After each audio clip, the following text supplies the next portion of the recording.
Olá, este episódio foi gravado ao vivo durante o segundo dia do Festival Iminente, em Lisboa. Tinha como mote a pergunta VIH e PrEP, interesse público ou farmacêutico? Por razões em relação às quais o Fumaça é completamente alheio, a conversa começou muito depois do horário previsto, o que limitou a abertura a perguntas do público e o aprofundamento de outras questões que tínhamos preparado, nomeadamente, se o Estado quer mesmo acabar com o VIH, por que não põe o laboratório militar a fabricar antirretrovirais ou a PrEP, por exemplo? Ainda assim, achámos importante publicar o debate, ainda que incompleto. É isso que vais ouvir de seguida.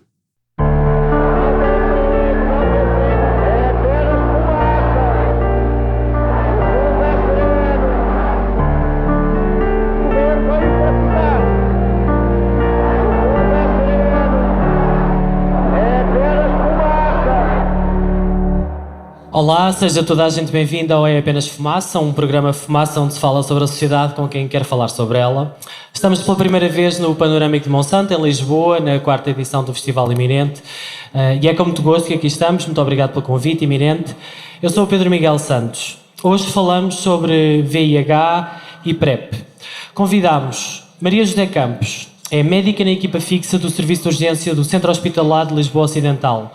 Foi fundadora e presidente da Abraço, impulsionou a criação do Festival de Cinema Gay e Lésbico de Lisboa, o Queer, que começa hoje e termina dia 28, e esteve também no início da ILGA Portugal, ou da T, a primeira associação trans em Portugal. Coordenou a equipa científica do Checkpoint LX, desde a sua fundação, em 2011 a 2018. Ao seu lado temos o Rui Guerreiro, que é enfermeiro no Hospital de São José, é ativista do GAPT, o Grupo de Ativistas em Tratamento, e é utilizador de PrEP. PrEP quer dizer profilaxia pré-exposição. Bem-vindos. Obrigada. Obrigado. Era para estar aqui também hoje connosco o Sérgio Vitorino. O Sérgio Vitorino é também um ativista LGBTI bastante conhecido. Ele não pode estar connosco, mas enviamos-lhe daqui um abraço. Vamos ao nosso debate. Lembro-me que havia quem mudasse de passeio só para não se cruzar comigo. Na faculdade, o diretor não queria que eu trabalhasse, com medo que eu infectasse alguém. As pessoas achavam que se transmitia com um aperto de mão.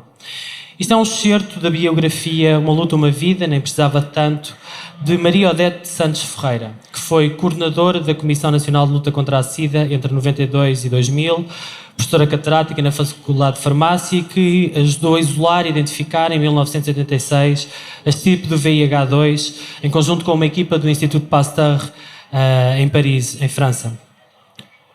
Como é que se transmite o VIH, Maria José? Ora bem, antes de explicar isso, eu gostava de dizer que, de facto, embora a professora Odete Ferreira se sentisse discriminada só pelo facto de trabalhar nesta área, a maior discriminação não era em relação a nós profissionais, era em relação às pessoas seropositivas e, de facto, eu acho que não posso começar a falar sem dizer isso. E essa discriminação permanece nos dias de hoje.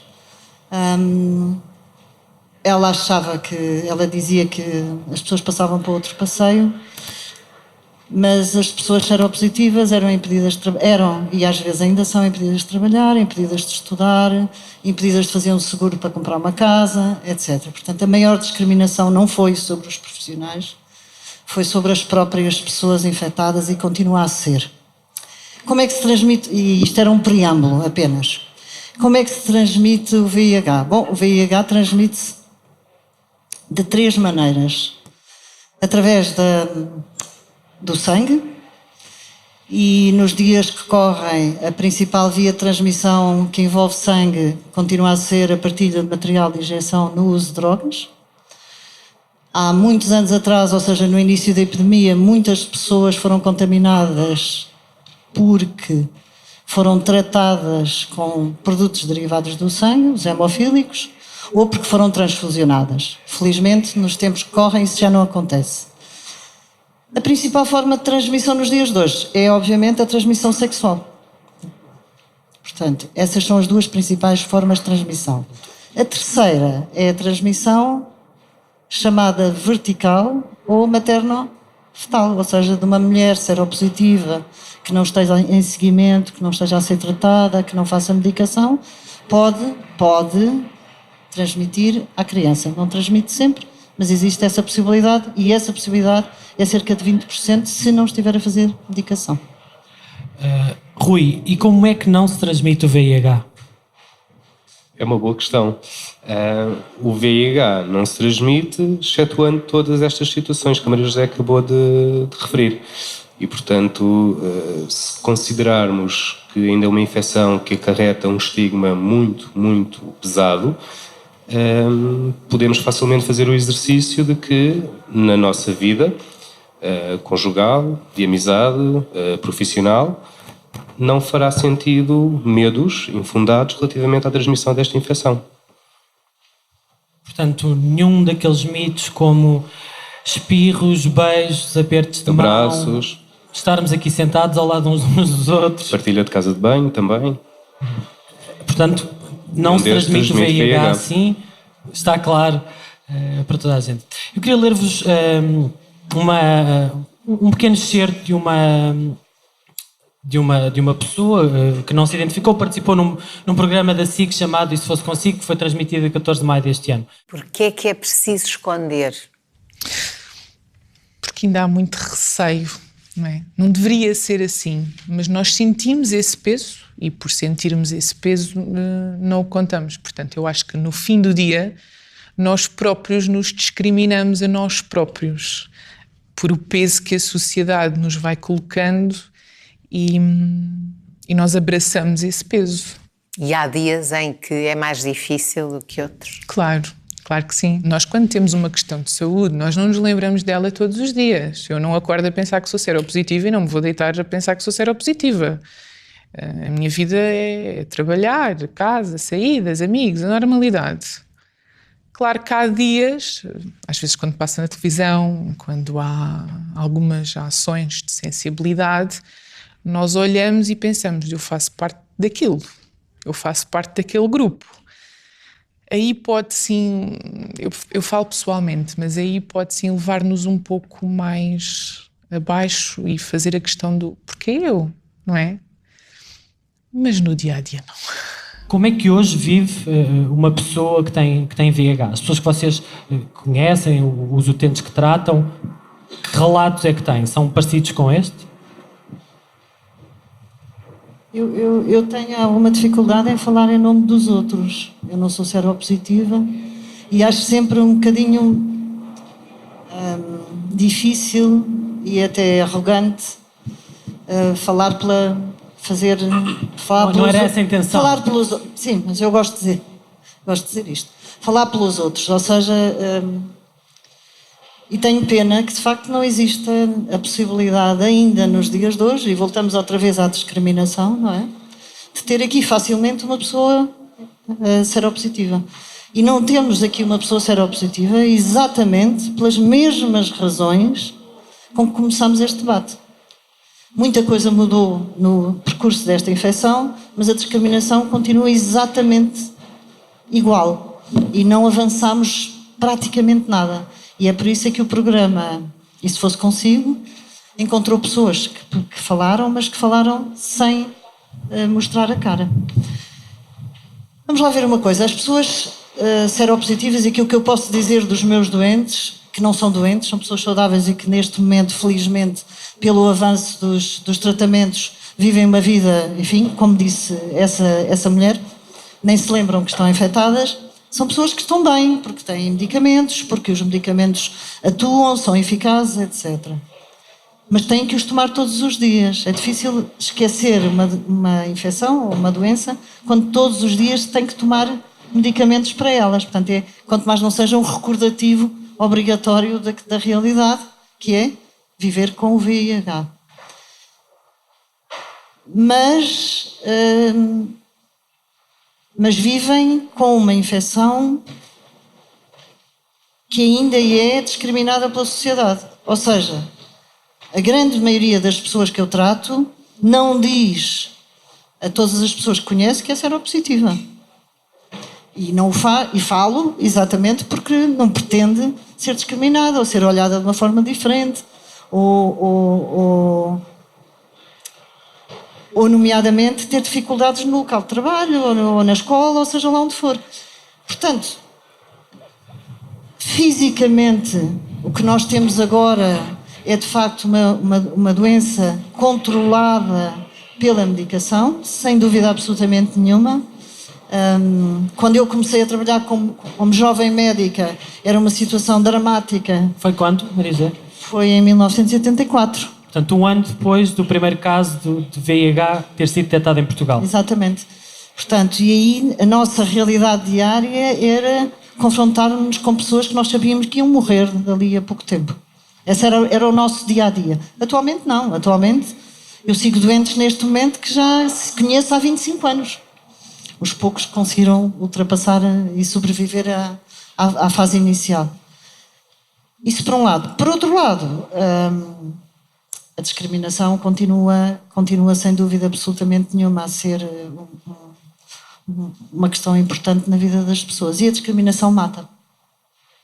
Qual é a diferença, Rui, entre VIH e SIDA?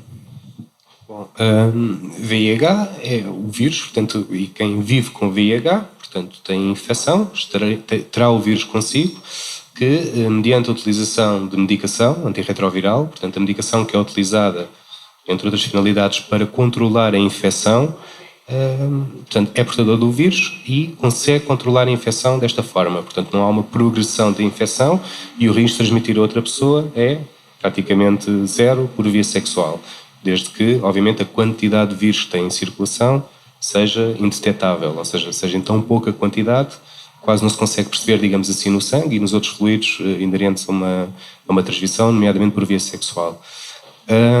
SIDA, propriamente dita, é quando já existe, portanto, um síndrome, portanto, um conjunto de doenças ou afecções que levam efetivamente a uma situação de doença. Portanto, basicamente essa é a grande diferença. Portanto, viver com VIH não é a mesma coisa do que viver com SIDA. Tu falaste em indetetável, queres-me explicar o que é que isso quer dizer?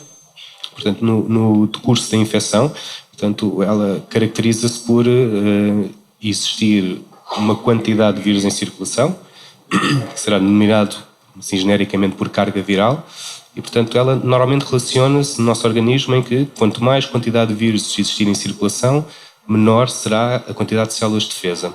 E, portanto, num estado mais saudável, o que se perspectiva é exatamente o inverso. Portanto, tentar diminuir essa quantidade de vírus que existe em circulação e, com isto, aumentar a quantidade de células de defesa. E, normalmente, isto consegue-se através da toma de medicação, diariamente. Portanto, consegue-se esta tal supressão vírica. Portanto, diminuir a quantidade de vírus em circulação para níveis muito, muito baixos, indetetáveis. É isso. E o que é que quer dizer a expressão indetetável é igual a intransmissível? Posso? Sim. É indiferente, portanto pode ser o Rui como eu.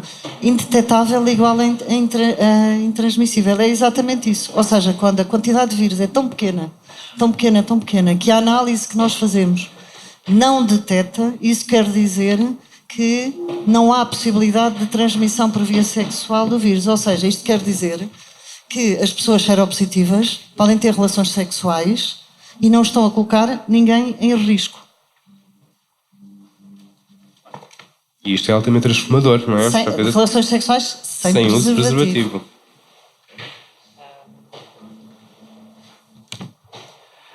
A 5 de julho, no Palácio Foz, em Lisboa, a Ministra da Saúde, Marta Temido, anunciava que Portugal tinha alcançado 3 objetivos da Organização das Nações Unidas para a questão do VIH ou no SIDA. 3 metas tinham sido estabelecidas em 2014, as chamadas 90-90-90, o que significa que é suposto que no final de 2020 90% das pessoas que vivem com VIH estejam diagnosticadas, dessas 90% façam tratamento antirretroviral e dessas 90% contenham essa tal carga viral indetetável. Portanto, os dados que a Ministra anunciou para Portugal foram 92,2% das pessoas que vivem com infecção por VIH em Portugal estavam diagnosticadas. Destas pessoas, 90,2% estavam a fazer tratamento antirretroviral e 93% das pessoas tinham carga viral indetetável. Para 2030 o objetivo é chegar a 95%. Estes números são uma boa notícia, não são? Esta das para a Maria José. Maria José. Eu não sou Ministra da Saúde. Pensei.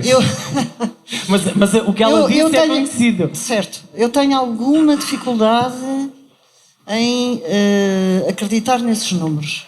Ou seja, é muito difícil, com os estudos que têm sido feitos em Portugal, e sobretudo com os estudos que não têm sido feitos em Portugal, obter informação que nos permita dizer que 95% das pessoas ou 92% das pessoas estão diagnosticadas. Eu acho que, do ponto de vista da saúde pública, acho um bocadinho arrogante chegarmos a esse dado, para aquilo que me é permitido, enfim, tirar algumas ilações. Já em relação às pessoas que têm acesso aos cuidados de saúde, que é outra coisa completamente diferente, porque a população que existe em Portugal, nem toda a população que existe em Portugal tem acesso aos cuidados de saúde. Fazendo aqui um parênteses, os migrantes que não estão ainda dentro do sistema de saúde são muitos. Recém-chegados, menos recém-chegados. Portanto, existe toda uma população não documentada, podemos lhe dar os nomes todos que quisermos, sem documentos, indocumentada, etc., que não tem acesso aos cuidados de saúde.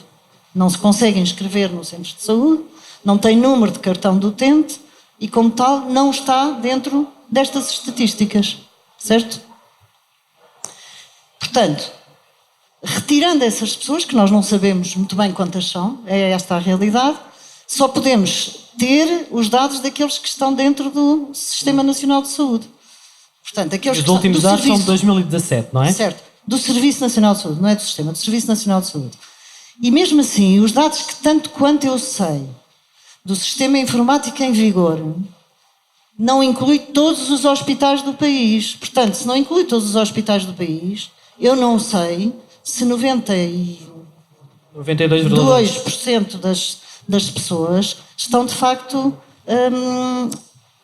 indetetáveis. Mas deixa-me pegar nesse ponto.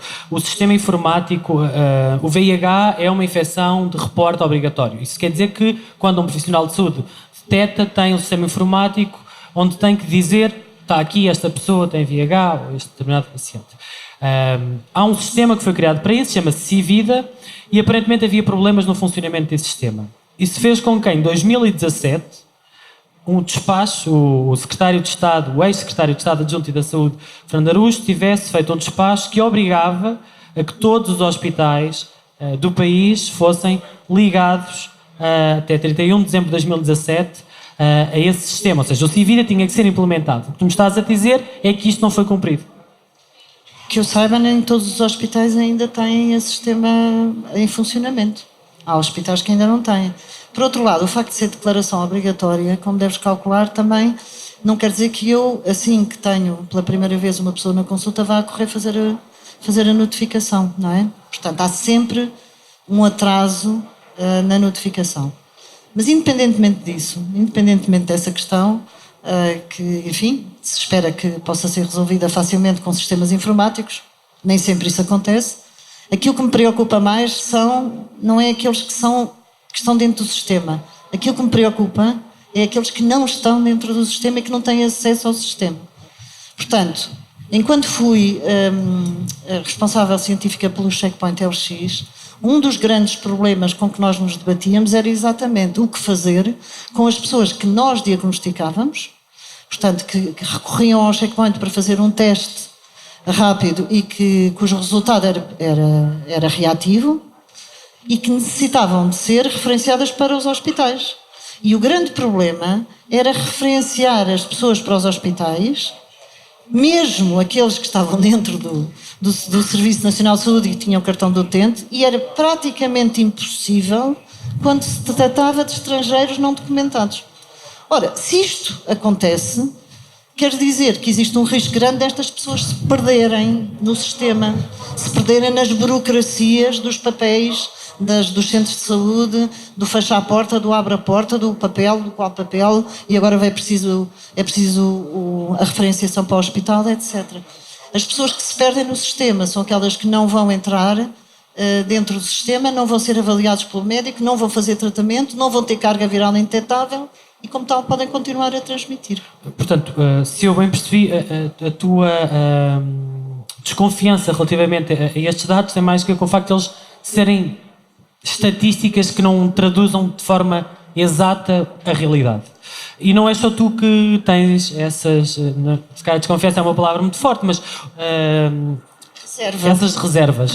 O relatório de primavera de 2019 do Observatório Português dos Sistemas de Saúde, que é um observatório constituído por uma série de institutos de investigação e de universidades, foi lançado em julho deste ano, dizia o seguinte: ao olharmos para as estimativas do número de pessoas que vivem com a infecção VIH, atualmente 38.959, o número absoluto de novos diagnósticos pode indicar uma subestimação desse total. Tendo em conta a informação estatística nacional oficial, o grupo de pessoas que vivem com a infecção VIH e não diagnosticadas será de cerca de 3.250, mas o conjunto de potenciais transmissores será de 10.952 pessoas. O que é que isto quer dizer? Quer dizer isso mesmo. É uma situação, do meu ponto de vista, muito grave mesmo. Aliás, se nós olharmos com alguma atenção para alguns dados estatísticos que vão aparecendo, e um último deles foi o relatório EMIS, um estudo europeu para avaliar a situação dos homens que têm sexo com homens, a vários níveis, entre eles, sobre a questão da saúde. Um dos dados que nós conseguimos apurar em relação a Portugal é que daqueles 30 e tal países que ali estão, da Europa comunitária e não só, Portugal está no ranking, não é? Num dos países com a maior prevalência de VIH, e se compararmos com o relatório EMIS, que é exatamente o mesmo que foi feito agora, que foi feito há 6 anos atrás, se não me engano, não mudou. Ou seja, de há 6 anos para cá, não houve nenhuma alteração muito significativa. Portanto, isto para mim eu acho que é um dado indicativo de que, de facto, a situação não é tão maravilhosa como muitas vezes se pretende dar uma imagem. Já vamos aí. Eu queria só perguntar ao Rui, relativamente, tentar focar uma questão que tu falaste, que era a questão dos imigrantes. E o Público noticiava no início deste ano que mais de 1/3 dos novos diagnosticados com VIH são imigrantes. 35% das pessoas diagnosticadas em Portugal. Isto são dados de 2016 e são de um primeiro relatório produzido pela Organização Mundial de Saúde para a região europeia. Portanto, ainda assim, o facto de serem 35% era uma estimativa, era uma média abaixo da média da União Europeia e do Espaço Económico Europeu, que apontava para os 40%. Tu trabalhas no Hospital de São José, é claramente um hospital onde há muita população imigrante, muita dela indocumentada que vai lá. Como é que se faz o acompanhamento destes imigrantes, sobretudo, primeiro, se eles não souberem falar a língua, e em segundo lugar, se não tiverem documentação? Como é que as pessoas chegam aos locais de saúde, que era aquilo que tu estavas a falar há bocado, não era, Maria José? Mais do que aquilo que a Maria José disse de ser um indício de, eu acho que neste tipo de dados temos quase um diagnóstico de que de facto as coisas não estão a ir no caminho, ou melhor, indo no caminho que é esperado, pelo menos não estão a ir de forma célere e a dar de facto resposta à necessidade das pessoas. Portanto, acho que será mais ou menos simples perceber de que qualquer pessoa que aqui está, se obtesse um resultado reativo, neste caso para VIH, e, portanto, por si só... Explica o que é um resultado reativo. Ir fazer um teste rápido, de facto, o teste identificar que existe a presença do vírus na pessoa. E, portanto, no mínimo isso depois é necessário fazer um teste confirmatório. Portanto, será um outro teste que, de facto, vai dizer que o primeiro teste confirma realmente a infecção ou não. E, portanto, normalmente isso, na maior parte das situações, é feito em ambiente hospitalar. E, portanto, percebemos que se obtivéssemos uma notícia destas, para a maior parte de nós que aqui está, não seria simples perceber do que é que eu faço agora. Vou ao médico de família, vou diretamente ao hospital, como é que eu me articulo nesta grande máquina que é o nosso Sistema Nacional de Saúde. Ora, se eu dificilmente perceber a língua, não tiver documentos básicos de acesso aos cuidados formais de saúde, isto obviamente que limita o meu acesso aos cuidados de saúde. E não é, quando se fala no limite ao cuidado de acesso aos cuidados de saúde, não estamos só a falar relativamente a estas estatísticas, elas são apenas o espelho. Estamos a falar de pessoas que têm uma necessidade muito premente em saúde, neste caso fazer o devido acompanhamento, análises, ter acesso à medicação, que não estão a ter esse acesso. com todo o impacto que isso traz para a vida daquelas pessoas, como depois uma perspectiva comunitária de relação com os outros.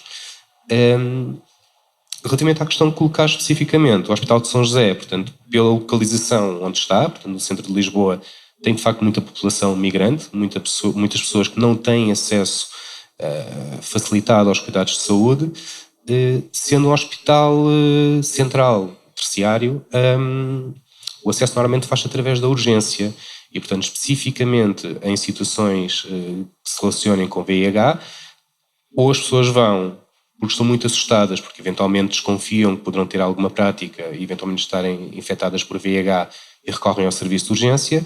Noutros casos já poderão ir numa fase mais avançada, em que já existe efetivamente doenças associadas à infecção e, portanto, isso se motivar a ir ao serviço de urgência. E é exatamente isso que deve ser invertido. Portanto, não deve ser a porta de entrada específica para o sistema formal de saúde, os centros de saúde e hospitais, através de uma urgência por um receio, e nem tão pouco deixar chegar já a uma situação de doença instalada sem ter havido todo o trabalho previamente a isso, do ponto de vista de acompanhamento, rastreio, de facilitação de marcação de consultas, de acesso às consultas hospitalares e de centros de saúde. E é isso. Tu falavas há pouco nos dados preocupantes, Maria José, nomeadamente relacionados com a questão das novas infecções. Eu quero continuar a citar alguns certos do relatório de primavera de 2019, porque ele diz o seguinte: Portugal permanece um dos países europeus com maior número de novos diagnósticos por 100 mil habitantes, tendo simultaneamente uma coorte de doentes em tratamento de volume muito superior à média europeia. Portanto, era exatamente aquilo que tu estavas a dizer. Mas depois diz outra coisa, diz que de 2016 para 2017, o número de casos adicionais reportados referentes ao ano de 2016 foi de 283, o que mostra uma trajetória descendente lenta da epidemia. E mais à frente diz: podemos por isso estar perante uma nova forma de epidemia nacional em que há interseções entre populações-chave, exigindo que sejam repensadas e delineadas estratégias de intervenção adequadas, eventualmente capazes de soluções originais. Estamos perante uma nova forma de epidemia. O que é que isto quer dizer? Em que sentido é que nós estamos com uma nova forma de epidemia? Eu também li o relatório e também não sei o que é isso. A sério, não sou capaz de interpretar o que é o sentido que os autores dão a essa frase. Eu não estou a ver qual será a nova forma de epidemia. O que eu acho, muito sinceramente, é que a grande maioria dos novos diagnósticos situa-se no grupo dos homens que têm sexo com homens. E isto foi sempre uma questão... Antes de continuar, explica-me o que é que quer dizer essa expressão e porque é que ela é utilizada. Homens que têm sexo com homens. Quer dizer isso mesmo. Homens que têm sexo com homens. Mas é uma terminologia mais... É uma terminologia de saúde, que eu acho que é uma terminologia de saúde pública. Ou seja, há muitos homossexuais, homens homossexuais ou gays, que não se identificam com a palavra de homossexual. E como tal, como a nós médicos, sobretudo em termos de saúde pública, não nos interessa de facto, não nos deve interessar qualificar as pessoas, a única maneira que nós temos é descrever aquilo que as pessoas fazem. Homens têm sexo com homens têm sexo com homens e com mulheres, e homens têm sexo com mulheres, ou homens que não têm sexo. Também há. Pronto. Portanto, aquilo que nós sabemos é que nos últimos anos a grande maioria dos novos casos tem a ver com homens que têm sexo com homens. Esta questão foi sempre uma questão que foi um bocado, enfim, incomodativa, falou-se muito pouco sobre isso. Para quem é que era incomodativa? Para toda a gente, nomeadamente também para o grupo dos homens que têm sexo com homens. E, portanto, tínhamos que andar para trás durante muito tempo, tínhamos que pensar de que forma é que a comunidade homossexual se organizou em Portugal, portanto estamos a falar anos 70, 80, etc.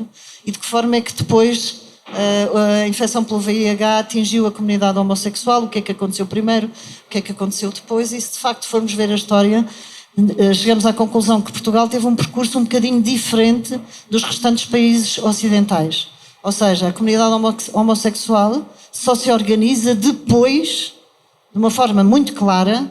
Há umas tentativas anteriores por parte da comunidade, mas a organização da comunidade em termos de associações visíveis e vocais só acontece depois da sociedade se começar a organizar para lutar contra o VIH. Isto é exatamente o oposto que aconteceu nos Estados Unidos da América, é o oposto que aconteceu em Inglaterra, em França, na Alemanha, etc. Não foi nos anos 80, não é? No final dos anos 80, foi já no final dos anos 90. Em Portugal tinham passado o pico. Exatamente. Nos outros países lá fora o pico tinha sido antes, cá o pico foi depois, não é? Exatamente. Foi nos anos 90. E portanto, quando a comunidade se começa a organizar, já havia associações de luta contra o VIH e a comunidade homossexual provavelmente com questões muito interessantes que tinha para reivindicar, deixou essa parte às outras associações. Ou seja, a própria comunidade também nunca tomou em mãos de uma maneira muito clara, como aconteceu nos Estados Unidos, Inglaterra, em França, a questão do VIH e a visibilidade do VIH nesta comunidade. Pronto, isto é a história, foi assim, podia ter sido de outra maneira, foi assim. Do meu ponto de vista, isso fez com que a questão da infecção por VIH dentro da comunidade homossexual, ou dos homens que têm sexo com homens, tenha sido sempre muito pouco visual, muito pouco clara, muito pouco reivindicada, sempre muito esquecida. Era um tabu? É um tabu. E ainda é hoje um tabu. É um tabu para toda a gente, ainda, hoje. Portanto, e como tal, sendo um tabu, sendo uma coisa esquecida, sendo uma coisa de que não se fala, não se tomam medidas para a prevenir, concretas. Isto porque tu ias falar, antes de fazeres essa resenha mais histórica, não é? Que a maioria dos novos casos diagnosticados é do sexo masculino, em homens que fazem sexo com homens, e dentro destes, dos homens que fazem sexo com homens, 79,8% é entre pessoas que têm entre 15 e 29 anos, não é? E, portanto, é gente muito nova que se está a infectar. As novas infecções têm uma intensidade muito grande neste grupo. Isto acontece porque os jovens já não têm medo do VIH? Já não mete medo? Não, eu acho que atirar a responsabilidade para cima do outro é sempre a forma mais fácil. É dizer, não, tens medo, por isso é que te infectaste. Não.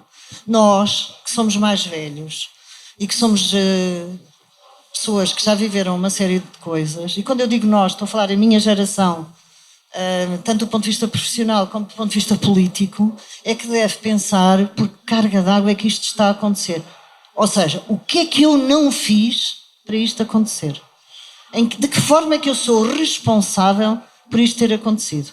E eu acho que a responsabilidade está nas pessoas que, durante todos estes anos, não quiseram falar sobre uma série de coisas, nomeadamente sobre a educação sexual. Todos os ministros da educação se recusaram a falar sobre educação sexual nas escolas da forma consistente e permanente que isso exige. Ou seja, se nós não educarmos gerações atrás de gerações e fizermos aquilo que se chama o trabalho de sapa, que é igual, que é rotina, que é cansativo e que por vezes incomoda, então não vamos ter frutos. Ou seja, se nós não fizermos uma educação clara sobre a questão sexual, sobre a identidade de género, sobre os direitos humanos, etc., nós não vamos conseguir que daqui a 5 anos, daqui a 10 anos, daqui a 15 anos, as coisas mudem. Não mudam. Estás a falar de um trabalho, e eu não estou a fazer comparações, mas parecido com aquele que se fez, por exemplo, com a reciclagem. Não há miúdo nenhum hoje que não saiba como é que se recicla e que não tenha levado isso para casa e, de alguma forma, até passado isso aos pais e aos avós. Era um trabalho desse género que era preciso, é isso? É um trabalho desse género, é preciso ser vocal, é preciso ser incomodativo, é preciso ser provocador e é preciso não ter medo de outros poderes instituídos, como nomeadamente a Igreja. Aquilo que eu senti ao longo dos meus anos como médica e como pessoa que trabalhou em associações que dedicavam muito do tempo a fazer sessões nas escolas, foi exatamente isso. Ou seja, havia uma resistência surda, uma resistência permanente a falar sobre estes assuntos, inventando-se muitos argumentos sem qualquer sentido, e alguns até ridículos, como por exemplo distribuir preservativos faz com que as pessoas vão ter relações sexuais a seguir. E é exatamente o contrário. Está provadíssimo que os jovens, adolescentes, ou as crianças, ou seja lá quem for, que tenha contacto com preservativos, perceba o que é um preservativo, tenha ações de formação sobre isso, vai ter relações sexuais mais tarde do que aqueles que não tiveram qualquer explicação, qualquer ensino, qualquer informação. Percebe as implicações de não usar? Porque está informado, exatamente. Essa não é? Essa é que é a questão. Mas deixa-me só acrescentar mais uma coisa aqui assim. Independentemente da questão da prevenção, da prevenção, não é? Da infecção, da questão da educação sexual, da identidade de género, etc., existem outras coisas atualmente que podem, de facto, prevenir a infecção e que demoram ainda muito tempo a implementar. Por exemplo, e agora falarmos de outra coisa, programas de trocas de seringas, agulhas, etc. Toda a gente diz que Portugal é especialista, mas foi tudo um processo muito lento e muito difícil e muito complicado. E ainda hoje, ainda é difícil para muitas pessoas que usam drogas trocar seringas. Tem que ser das tantas às tantas, no sítio tal. Ir à farmácia também é uma coisa complicada, também já não era, agora já é. Enfim, tudo muito complicado e tudo muito episódico. É tudo projetos piloto. Tudo passa por projetos piloto que depois não são generalizados. E em relação à PrEP, porque temos que falar sobre isso, não é? Exatamente. Temos e vamos. Esta era para o Rui. Exatamente. E em relação à PrEP, o que se passa é exatamente a mesma coisa. A PrEP é a profilaxia pré-exposição, já devia estar implementada há muito tempo e demora ainda. Então, era precisamente aí que eu queria chegar. Esse é um dos temas desta conversa hoje, é a PrEP. A PrEP é a abreviatura de profilaxia pré-exposição. E, Rui, eu gostava que tu me explicasses o que é isto e porque é que tu decidiste começar a fazer este tratamento em 2016, não foi? Então, assim, sumariamente, PrEP, profilaxia pré-exposição. Isto consiste, como vos disse há pouco, a medicação antirretroviral, entre uma das finalidades que é controlar a infecção, portanto, para quem já vive com o vírus de VIH, uma outra finalidade que ela tem é, portanto, ter esta perspectiva profilática de prevenção. Portanto, a profilaxia pré-exposição ocorre sempre que é expectável que eu perceba que existe uma probabilidade de ter uma prática de elevado risco para a transmissão de VIH, entenda-se no meu caso específico ter sexo anal sem uso de preservativo, e portanto eu sei que isso será uma prática de topo de risco para a transmissão de VIH. E portanto, utilizando esta medicação como fins profiláticos, preventivos, antes da prática, portanto consiste basicamente na toma de um comprimido por dia, em que se eu tiver sexo anal sem uso de preservativo, o risco de ficar infectado por VIH é bem menor do que não fazendo esta profilaxia. É praticamente zero. É próximo de zero. É suposto não se usar o preservativo fazendo um tratamento chamado PrEP? É uma decisão individual de cada um. E, portanto, tomar PrEP não é igual a não utilizar preservativo. A grande diferença, e isto sim é que é estruturante, é que se eu não usar sempre preservativo na prática de sexo anal, o risco de seroconverter, ou seja, de ficar infectado por VIH, é muito elevado. Tantas vezes mais quanto ao ocorrer a prática.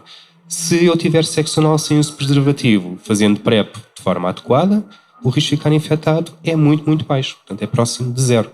E isto sim é que é perfeitamente histórico e transformador naquilo que é a vida das pessoas. Relativamente à decisão de usar ou não o preservativo, é individual e variará de acordo com as decisões de cada um em diferentes momentos na sua vida. Eu queria que tu me continuasses a explicar o que é que significa fazer este tratamento, porque tu fazes hoje, neste momento, e já vamos detalhar isso um pouco mais, a PrEP já está acessível no Serviço Nacional de Saúde, já é disponibilizada, já é receitada, já é prescrita e se vai aos hospitais levantar este tratamento, mas tu começaste isto em 2016, quando ainda nem sequer era legal, chamemos assim, ou pelo menos não estava enquadrado a disponibilização desse medicamento. Em Portugal. Em Portugal, sim. E fazias uma coisa, deu-se o nome de PrEP selvagem, não é? Era o nome que se deu. Explica-me o que é que isso quer dizer e como é que isso se fazia, não é? Como é que se faz? Basicamente, eu comecei a fazer PrEP porque tive 2 rupturas de preservativo E na altura, mesmo sendo eu profissional de saúde, não tinha grande conhecimento ou grande alcance sobre o que era este esquema de profilaxia pré-exposição. E na altura recorri a uma amiga que me elucidou relativamente a esta possibilidade e questionou-me diretamente: por que não eventualmente fazer PrEP? E este é que foi o grande mote para começar a fazer PrEP na altura. Formalmente, em Portugal, não havia acesso. Portanto, era algo que já ocorria em determinados países. Em Portugal não havia. E, portanto, para uma das outras populações, nomeadamente todos já sabemos que a infecção se tende a concentrar, neste caso os homens têm sexo com homens, isto está mais do que identificado. Portanto, uma coisa que trazia uma eficácia muito elevada ainda não estava disponível em Portugal. E, portanto, a alternativa das pessoas àquela altura era, basicamente, encomendarem essa medicação, a tal profilaxia, através da internet. Num processo que, do ponto de vista, para já, dispendioso, portanto, nem todas as pessoas tinham acesso, porque era caro. Quanto é que custava fazer isso? Sensivelmente 80 a 100 euros, okay, de encomenda de medicação. E depois o próprio processo... Por mês? Sim. E depois o próprio processo em si era difícil. Portanto, basicamente estamos a falar, imaginem, de uma encomenda de medicação a um laboratório na Índia, a medicação tinha que vir até ao Reino Unido, Portugal, e era assim que era efetuada a profilaxia à altura. E, portanto, obviamente, muito pouco acessível para a maior parte das pessoas que necessitava dela. Aos dias de hoje, não se modificou grande coisa, a meu ver, ainda neste âmbito. Portanto, ela existe formalmente dentro do Sistema Nacional de Saúde, contudo, o acesso a quem mais precisa dela, de facto, tem muitas barreiras. E, portanto, ainda assim, não está, de facto, disponível para todos.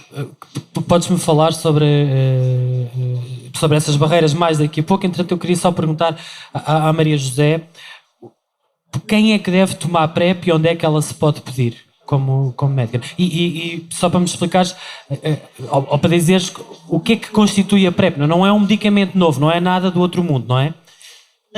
A PrEP não é um tratamento, é uma profilaxia. Ou seja, é o equivalente aos medicamentos, fazendo aqui uma coisa que é fácil as pessoas perceberem. Quando se viaja para um país tropical onde existe malária ou paludismo, nós devemos fazer uma profilaxia com medicamentos, precisamente para quê? Para evitar que, chegando a esse país, ao sermos picados por um mosquito que transmite a malária, tenhamos malária. Pronto. Portanto, eu não estou a tratar nada, eu estou a evitar ter uma doença tomando um medicamento. Uma outra comparação, ainda mais simples, é a comparação da pílula. Quando as mulheres tomam a pílula anticoncepcional, elas não estão a tratar uma gravidez, elas estão a evitar a gravidez. Ora, a profilaxia pré-exposição é exatamente isso. Uma pílula anti-VIH? É um medicamento exatamente igual àquele que as pessoas seropositivas tomam, que se destina a evitar a infecção pelo VIH. É exatamente aquilo que nós fazemos quando tratamos uma mulher grávida, infectada. Estamos a evitar o quê? Estamos a evitar que ela transmita a infecção à criança. Portanto, estamos a fazer a profilaxia para a exposição daquele bebê que vai nascer. Portanto, nada disto é novo, nada disto apareceu ontem ou anteontem, nem há 4 anos. Isto sabe-se há mais de 30 anos. Repara bem, há mais de 30 anos sabe-se que existem medicamentos com a capacidade de fazer a profilaxia para a exposição. E em determinadas situações eles eram usados. Os profissionais de saúde, quando se picavam, se cortavam, ou ainda hoje se picam e cortam, o que fazem é também uma profilaxia, porque nós não sabemos, quando nos picamos ou cortamos, nem sempre sabemos se aquela agulha é de alguém que está infectado. Também fazemos uma profilaxia, mas neste caso é uma profilaxia pós-exposição. Portanto, nada disto é uma coisa revolucionária acabada de sair aí de um laboratório qualquer. Isto é um processo que muita gente sabe que existe e que funciona. Portanto, quem é que deve fazer? Respondendo à tua pergunta. Quem achar que precisa de fazer. Seja homem, seja mulher. Não é? Quem achar que precisa de prevenir a infecção pelo VIH, deve fazer. É evidente que nós sabemos que alguém que injeta drogas, que troca seringas, etc., devia fazer. Parece evidente. As pessoas que têm sexo sem preservativo, também se calhar deviam fazer. Se pensarmos está bem, mas então, e quem são as pessoas que estão mais em risco? São os homens que têm sexo com homens. Temos que o dizer, sem qualquer problema. E porquê que isso existe? Porquê? Porquê que existem homens que têm sexo com homens? Não, isso há de ser com eles. Porquê que os homens que têm sexo com homens são um grupo onde, parece-me do que vocês têm dito, há um maior risco de novas infecções e há uma maior facilidade de contágio, não é? De espalhar o vírus. Porquê que isso acontece? Bom, acima de tudo, há critérios biológicos, portanto tem mesmo a ver com a forma como o organismo funciona e que tipo de órgãos é que estão envolvidos. E, portanto, sabemos efetivamente que, se considerarmos o intestino um local que não tem lubrificação essencial como tem a vagina, que é um órgão de absorção e que facilmente pode sangrar, conseguimos prever que quem tem a prática de sexo anal, o risco de contato com fluido infeccioso, não é? Neste caso muco retal ou sangue, esperma ou líquido pré-ejaculatório, portanto, é mais evidente. E, portanto, sempre que temos um fluido do corpo que seja altamente infeccioso, como por exemplo o sangue ou o esperma, com uma mucosa que tenha uma boa capacidade de absorção, por exemplo a mucosa do reto, temos aqui uma situação ótima para que haja transmissão. O que também é importante perceber é que não passa só por critérios meramente biológicos ou anatómicos ou da prática. Portanto, a epidemia tende a concentrar-se neste grupo e noutros, não só por critérios biológicos. Portanto, sabe-se também que pessoas que tenham mais dificuldade aos cuidados de acesso à saúde, que sejam menos capazes de assumirem como é que se situam relativamente à sua sexualidade perante os outros, também os pode colocar numa situação de maior fragilidade, maior vulnerabilidade relativamente a esta infecção e a outras, e mesmo para outros domínios em saúde. E, portanto, aliado a isso, sabemos que, e portanto a ciência já nos tem dito até agora, que a infecção tende a concentrar-se também nesta população. E, portanto, o uso de ferramentas para a gestão, digamos assim, deste risco deve efetivamente também concentrar-se e dar resposta às necessidades específicas de cada população, porque estas ferramentas não deverão ser iguais, ou pelo menos utilizadas de forma igual, digamos assim, para todas as pessoas. Porque as pessoas são diferentes e têm necessidades diferentes. Mas isso não é contraditório com aquilo que tu tinhas dito, Maria José, que era que deve fazer PrEP quem achar que tem que fazer PrEP? Não é nada contraditório. Se houver mulheres que acham que devem fazer PrEP, com certeza devem exigir entrar no sistema. Porque normalmente não estou a falar muito das mulheres, não é? Quando se fala na PrEP, mas há até já, neste momento, anéis vaginais com PrEP que estão a ser investigados e prestes a ser disponibilizados no mercado. Não sei se são disponibilizados, mas há ensaios clínicos. Há ensaios clínicos sobre isso, exatamente. Também não são de agora, também já são muito antigos. Injeções também.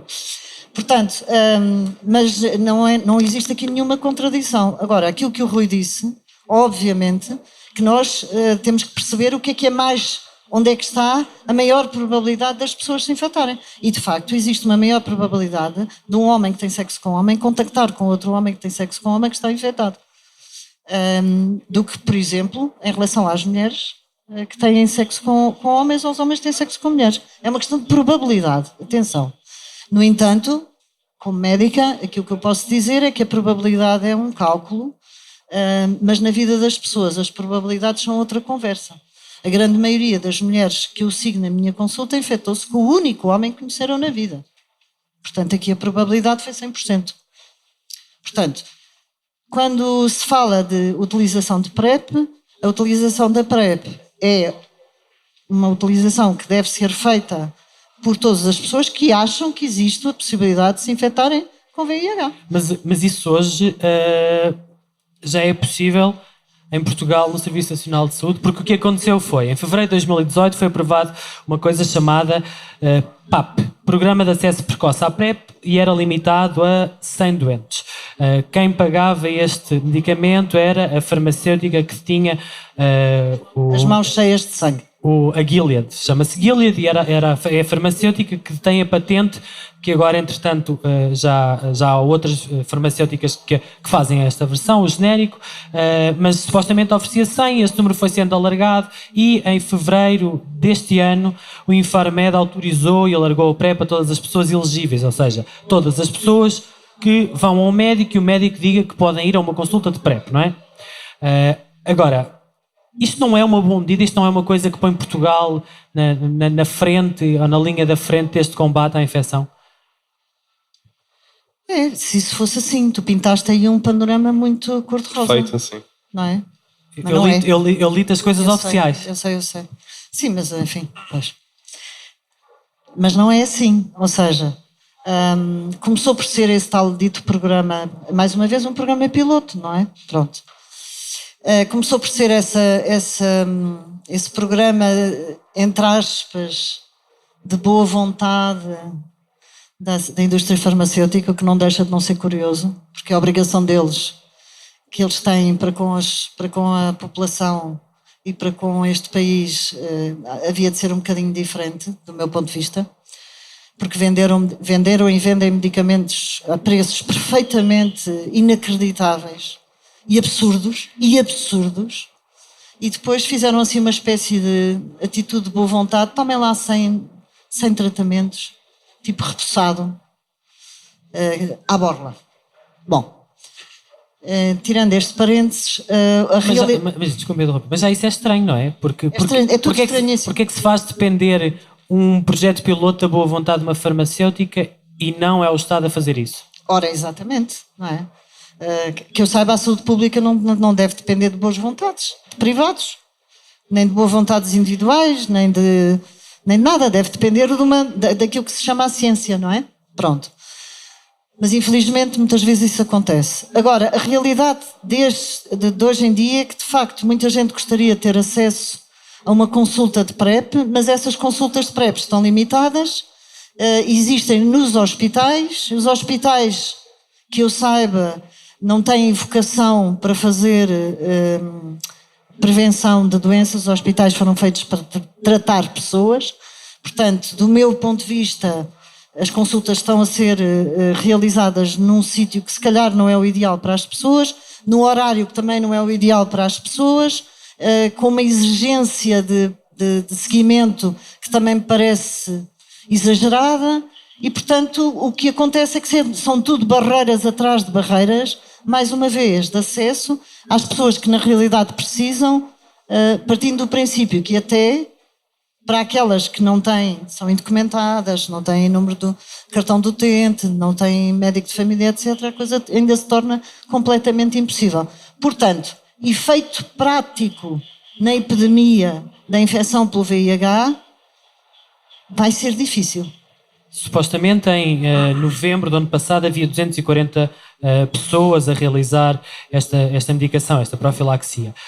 Rui, como é que funciona no Checkpoint, que é um serviço portanto, do GAT? Sim, portanto, basicamente o Checkpoint LX, portanto, é um centro comunitário, dirige acima de tudo aos homens que têm sexo com homens. Ele surgiu efetivamente... se perceber efetivamente o número de casos de VIH que existiam em Portugal, essencialmente 2011, e a partir daí construir algo que facilitasse o acesso destas pessoas aos cuidados de saúde.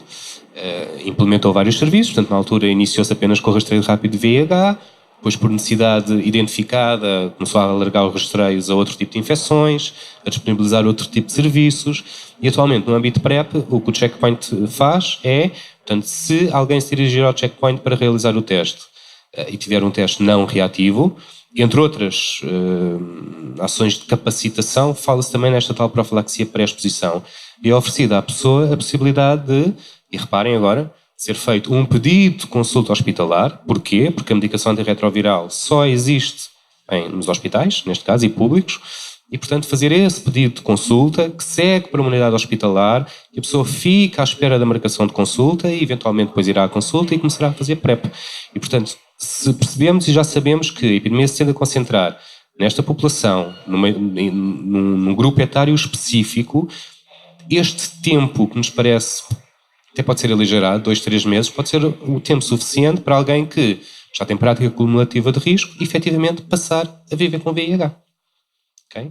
E, portanto, posso assim só exemplificar relativamente à minha situação, em que sou um homem branco, vivo em Portugal, trabalho no SNS, tenho número de utente. E, portanto, isto até podia ser facilitador para mim, o movimento, digamos assim, dentro do hospital. E não é. Porque se eu quiser fazer PrEP, eu tenho conseguir uma consulta, tem que ter disponibilidade para ir fazer análises normais de sangue, disponibilidade para ter consultas de seguimento, disponibilidade para ir buscar a medicação à farmácia e simplesmente, isso para mim, eu até me considero que estou numa posição facilitada, privilegiada, não é acessível.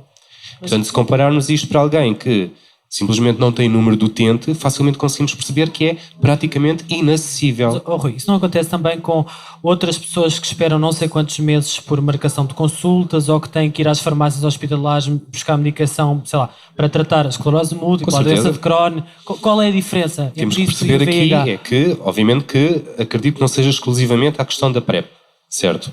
Temos que perceber efetivamente o que é prioritário e para que caminho é que queremos levar a saúde. Porque, de facto, passarmos a ter constantemente relatórios nacionais, internacionais, que nos dão conta, mais uma vez, que a epidemia se concentra aqui, que existe a PrEP, que deve ser disponibilizada às pessoas. E as populações-chave, portanto, onde deve haver medidas muito eficazes, muito acessíveis de acesso, são estas. Só queremos ter escrito em documentos nacionais e internacionais, poderemos mantê-la. Mas a ideia é, de facto, isso ser aplicado. E esta questão de saúde pública são medidas que não são implementadas hoje e têm efeito já amanhã. Requer, tal como a capacitação no âmbito de saúde sexual e de gestão de risco, muito tempo. Uma coisa estruturada, não é uma ação única. E, portanto, temos que perceber, efetivamente, é para onde queremos ir. Deixa-me só dizer-te, tu disseste, mas sim, mas as pessoas têm doença de Crohn, esclerose múltipla, etc. Essas sim, essas devem ir ao hospital. Essas sim devem levantar a medicação ali, porque são pessoas que têm uma doença e as necessidades que elas têm do ponto de vista das consultas são hospitalares. Estas pessoas não estão doentes. Estas pessoas são saudáveis e não queremos que elas adoeçam. Portanto, estas pessoas não precisam de ir aos hospitais. Os hospitais não devem ser utilizados por pessoas que não estão doentes à partida. À partida. Portanto, quem não está doente deve ir ao setor do Serviço Nacional de Saúde comunitário. Portanto, aquele que está baseado na comunidade, que é perto de casa, que tem provavelmente melhor acesso, mais fácil acesso, e não entupir os hospitais que estão, de facto, e são vocacionados para tratar pessoas doentes. Mas hoje já se pode fazer o levantamento da PrEP em farmácias, certo?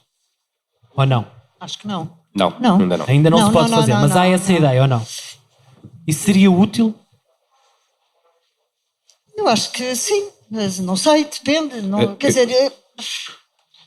Lá está, a medida do só na farmácia, só no hospital, só no checkpoint, isto de facto requer efetivamente a descentralização da PrEP dos hospitais, de facto será uma boa medida, ponto. Se fará sentido só nas farmácias, só nos centros de saúde, só em estruturas de âmbito comunitário, não saberemos. Saberemos que nas estruturas de âmbito comunitário, sem dúvida nenhuma, que teria impacto. Portanto, é esse o reporte das pessoas que utilizam os centros, a acessibilidade será totalmente diferente e, portanto, obviamente que este será o caminho. Estamos mesmo a terminar. Queria só, há pouco tu falavas da questão da utilização ou não de preservativo fazendo a PrEP e há várias pessoas que criticam, uma das grandes críticas feitas à PrEP é que as pessoas se desresponsabilizam e deixaram de usar preservativo. A 10 de junho deste ano, a jornalista Rita Marques Costa noticiava no Público que os casos de sífilis, gonorreia e clamídia tinham disparado entre homens. Ela analisavam-se os dados provisórios do portal do Serviço Nacional de Saúde que relatavam um aumento de 45% de novas infecções sexualmente transmissíveis que tinham sido notificados entre 2017 e 2018. Portanto, tinha havido uma subida de mais 110% de casos de clamídia, 55% de gonorreia, mais 12,6% de sífilis nos últimos 2 anos. Metade destes tinham sido, aliás, detectados em Lisboa, notificados pelo checkpoint onde estás a trabalhar. O que é que se passa? Bom, antes de mais, a transmissão de clamídia, gonorreia ou sífilis em nada tem a ver com uma transmissão, por exemplo, de VIH. Portanto, é muito mais facilitada a transmissão de clamídia, gonorreia e sífilis do que propriamente VIH. Considerar que o preservativo seria uma ferramenta eficaz, e é eficaz para a maior parte das infecções, é eficaz se for utilizado de forma consistente. E o que é isto de forma consistente? É sempre, e sempre é sempre, do início até ao final da prática, sem romper, sem ficar retido. E se de facto fosse uma ferramenta que fosse utilizada de forma consistente, logo desde os primeiros primórdios de pseudopreservativos, já desde o Egito, portanto não haveria sequer infecções de transmissão sexual. Sabemos de antemão que a utilização de preservativo não é utilizada de forma consistente para a maior parte das pessoas, vamos considerar assim. Relativamente ao rastreio das outras infecções, esses números que são avançados, portanto, grande parte deles são efetivamente o checkpoint e importa dizer que o checkpoint dá apoio a pessoas que fazem PrEP, nomeadamente, entre outras coisas, naquilo que é o rastreio das outras infecções. Está recomendado que estas pessoas façam o rastreio de clamídia e de gonorreia, e de sífilis e outras infecções, com uma boa frequência, pelo menos, vamos supor, a cada 3 meses. E esses rastreios, que são feitos, reparem, em pessoas que não têm sintomas nenhuns da infecção, são feitos, se calhar, num ano, mais vezes do que a maior parte da restante população faz na vida inteira. E, portanto, é normal, se eu estou a fazer um rastreio, muitas vezes por ano, a pessoas que nem sequer têm sintomas, que eventualmente identifique muitos casos de clamídia, de gonorreia e de sífilis. Posso só dizer uma coisa? É o seguinte... eu fico sempre um bocadinho preocupada quando leio essas coisas que tu leste e diz houve um aumento de casos. Não, houve um aumento de diagnósticos. O que é que eu quero dizer com isto? Parece só aqui um problema de palavras, mas não é. Eu só diagnostico aquilo que eu for à procura. Se eu não for à procura, não diagnostico rigorosamente nada. Portanto, eu não sei se houve um aumento de casos. Eu sei que houve um aumento de diagnósticos porque abriram serviços especializados para ir à procura dessas doenças. Eu não sei se isto é muito difícil de compreender. E porque houve mais gente a fazer testes, é isso? Exatamente. A grande maioria, como disse o Rui, destas infecções é assintomática, não dá sintomas, certo? Passa despercebida e não são propriamente mortais. Ou seja, a pessoa tem clamídia, pode não ter sintomas, continua com a clamídia, ou o seu organismo até resolve a situação. Se eu não for à procura, se eu como médica não for à procura, não a vou encontrar, certo? Portanto, eu não sei se há 10 anos atrás havia mais ou havia menos. Não sei, eu neste momento não sei. Daqui por 10 anos, se calhar já posso saber se daqui a 10 anos há mais ou há menos. Agora, eu não posso dizer agora que há mais casos, se calhar até há, de gonorreia, de clamídia e de sífilis do que havia há 10 anos atrás. Pela simples razão que há 10 anos atrás não havia tanta gente à procura deles. Esta foi mais uma Conversa Fumaça, gravada ao vivo no Festival Iminente. Obrigado, Maria José Campos e Rui Guerreiro. Obrigado, Iminente. Nós amanhã estamos cá outra vez, as conversas continuam. Amanhã falamos de direito à habitação e no domingo falamos de reparação histórica. Este debate foi preparado por mim, Pedro Miguel Santos, e pelo Ricardo Esteves Ribeiro, que fez também a edição. O Bernardo Afonso fez a edição de som e a fotografia. Fazem ainda parte da equipa Fumaça a Ana Freitas, o Frederico Raposo, a Joana Batista, a Maria Almeida, a Margarida David Cardoso, o Mota Fez, a Sofia Rocha e o Tomás Pinto. A música que vão ouvir é de Lotus Fever. Ouçam mais episódios em fumaca.pt, no YouTube, no Spotify ou na vossa aplicação de podcast. Queremos também que saibam que o nosso objetivo é fazer do Fumaça o primeiro projeto de jornalismo português totalmente financiado por quem nos ouve e lê. E se quiserem ajudar-nos e fazer parte desta comunidade connosco, vão a fumaça.pt/contribuir. Até já!